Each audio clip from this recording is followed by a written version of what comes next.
1949, and the color television. This would be Right. the second NTSC, is Second that? NTSC. Well, talk to me about that. What was the atmosphere? Well- who was there? What role did you play? The CBS, pretty complicated, but The Bell mighty Telephone important time. Laboratories really put the fire under the burners to go into color television. And who was the guy hailing up in Montclair that had to do with color television at Bell Labs? Anyway, some of the Bell Labs people were saying, we can do color, and they were experimenting with it. And CBS had an engineer by the name of Peter Goldmark who came over from Germany and was their engineer in charge of development. He set up a laboratory in New York and developed a system of color television where you take a black and white television tube and put a wheel in front of it so that the sectors of color, red, blue, green, would come over a black and white tube. You'd watch through that the picture coming up in full color.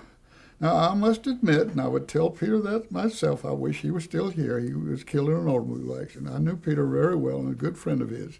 I've been on Mount Rainier with him up here. Anyway, Peter developed that system with 6 color filters going over black and white picture tube. And in connection with that color system, he said, I'm going to have a 16 megacycles per channel instead of 6 megacycles for black and white. I want the industry to abandon the VHF channels, all those lower channels. Don't use them anymore, because we got to have 16 megacycles per station. Put them in the UHF, use them up there, and let's have the system go. Well, Alan Dumont, Dave Sarnoff, Philco, Hazeltine, the Bell Labs said, that's not the way to go. So CBS persisted in demonstrations to the FCC, formal application to the FCC to please accept this as a nationwide standard.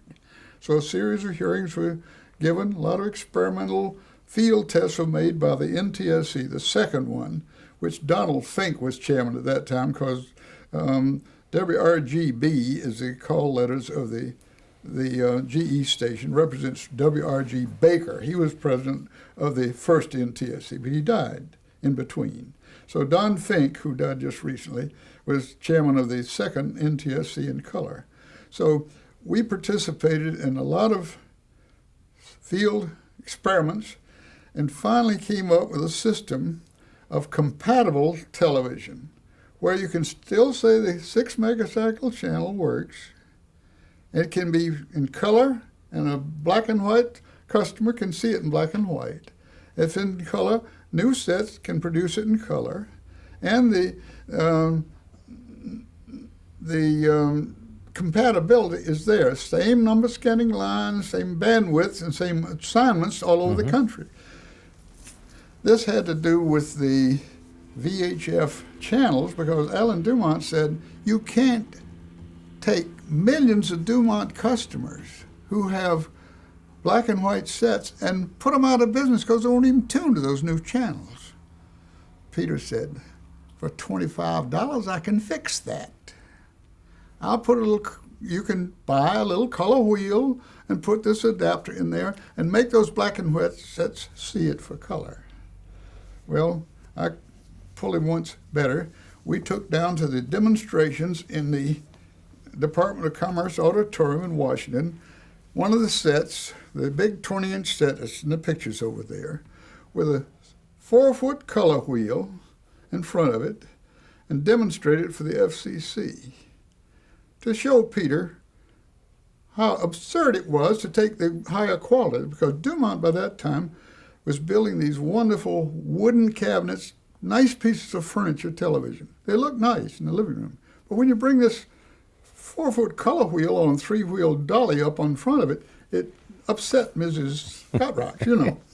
So anyway, we were demonstrating that down there. So Peter was on the stand the day before, demonstrating color with his color system. I asked Peter, and later I put it on the testimony when I was on the witness stand the next day. I said, Peter, you've got cooperation with another station here to broadcast that color signal and demonstrate it to the FCC. Can you keep the camera down here and run it again tomorrow? I'd like to run it on our machine. Sorry, Tom, I have a commitment to show the camera to the SmithKline French people for medical applications in Philadelphia. So the next day, on the stand as a witness, I said, Peter is ready to go nationwide with color with this system. He has only one camera, couldn't even spare it to show the FCC here this system for a second day, but he wants to go nationwide with this new standards. Let's run this machine anyway. So George Sterling was sitting over next to me. He was on the commission by that time, next to me. I said, this machine goes such and such a speed with a whirling wheel. We've got a safety seal around it, but you know, it's running at so many miles per second around. Would you mind moving back? George Sterling said, Tommy, I'm right next to here. You were much closer. Go ahead with it. He was on the commission. I'd known him for years.